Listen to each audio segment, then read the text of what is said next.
আগামীকালের নির্বাচনের ফলাফল কি হতে পারে সেটা নিয়ে নানান প্রেডিকশন নানান জনে দিচ্ছেন। আমারও প্রেডিকশন আমি নানা সময় দিয়েছি। আমার এখানকার আমার জাহেদ স্ট্রাইকে তো বটেই, টিভি চ্যানেলগুলোতেও যখন প্রসঙ্গ এসছে আমি কথা বলেছি। সেই ব্যাপারে ফাইনাল একটা মন্তব্য করতে চাই। এবং নির্বাচনে কে জিতবে, আমি বরং এভাবে বলি, এই নির্বাচনের ফলাফল প্রকাশের আগেই, এমনকি নির্বাচনের একটা ভোটও দেওয়ার আগে জামায়াত জোট, বিশেষ করে জামায়াত ইসলামী জিতে গেছে। তাদের এই জেতাটা কতটা টেকসই হবে সেই প্রসঙ্গেও কথা বলতে চাই। জামাত কীভাবে জিতলো সেইটা বলবো ভিডিওর পরের দিকে। তার আগে আমার সিট নিয়ে প্রেডিকশন। কিছুদিন আগে একটা ফটো কার্ড ছড়িয়ে পড়লো, আমি বলেছি বিএনপি 250 সিটে জিতবে। কথাটা এইভাবে বলিনি, মানে যেটা হয় ফটো কার্ড যখন তৈরি করা হয় প্রেক্ষাপট না বলে বা এর সাথে আমি যদি কিন্তু কিছু রেখেছিলাম কিনা সেটা তারা যোগ না করে যখন বলে দেন তখন এটা মিসকমিউনিকেট করে। এরপর যখন আমি আবার ভিন্ন একটু কথা বলেছি তখন বলছেন আপনি তো আগে এত বলেছিলেন এখন এত বলছেন কেন। যাই হোক, আমি আমার ঘটনাগুলো আবার বলি, মানে কী কী হতে পারে এই নির্বাচনে। আমাকে যদি জিজ্ঞেস করা হয় বিএনপি কতটা সিট পাবে, মানে ধানের শীষ প্রতীক কয়টা সিট পাবে, বিএনপি বলতে এখানে দুইভাবে আছে আসলে। স্বতন্ত্র প্রার্থী আছে বিএনপির বাইরে, এটা বিরাট একটা অংশ, সংখ্যাটা বিরাট, 79টা সিটে 92 জন আছেন।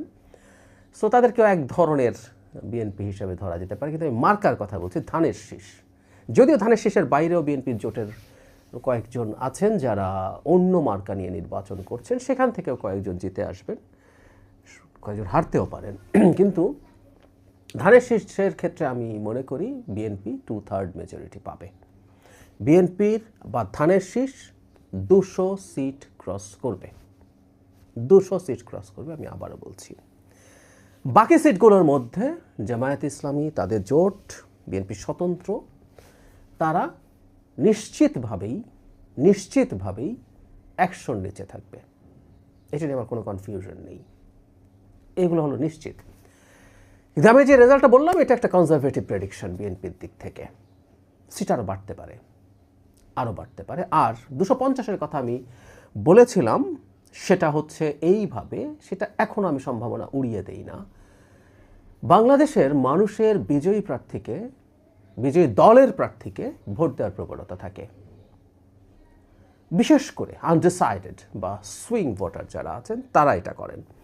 তারা দেখছেন কাকে ভোট দেবেন। সুইং মানে হচ্ছে তারা ডিসাইড করেননি, তারা যদি ধরেই নেন কাগজে কলমে, বলছি জামাতের প্রার্থীকে তাদের মনে হলো দেয়াটা বা এনসিপির প্রার্থীকে দেয়াটা তাদের কাছে ভালোই মনে হচ্ছে, বিএনপির ওই লোকাল ক্যান্ডিডেটের চাইতে তাদের ভালো মনে হতেও পারে।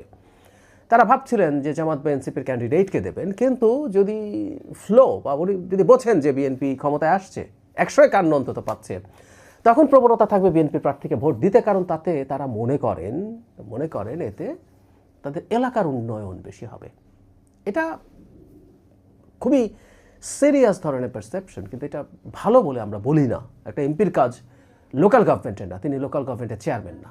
উন্নয়ন করবেন উপজেলা চেয়ারম্যান, উন্নয়ন করবেন মেয়র ইত্যাদিরা, কিন্তু এমপি করবেন না। কিন্তু এটাই আমাদের এখানকার প্রবণতা। এবং দেখবেন সংস্কারের কথা বলে বলে বিরাট শোরগোল করেছেন যারা, সেই সব পার্টির এমপিরাও এই লোকাল ইস্যু নিয়েই আসলে ভোট চাইছেন।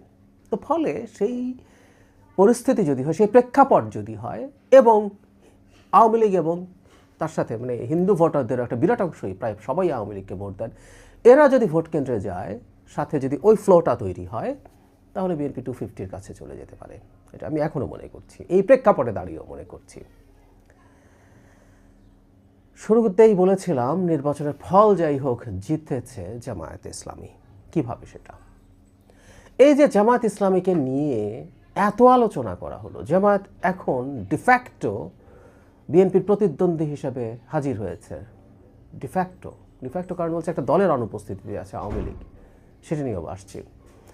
জামায়াত ইসলামী এমনকি জিতে যেতে পারে এই ধরনের একটা পারসেপশন তারা হাইপ তুলে অনলাইনে বিশেষ করে তৈরি করেছে, এবং আমাদের এডুকেটেড মিডল ক্লাসের একটা অংশ এটা বিশ্বাসও করছেন।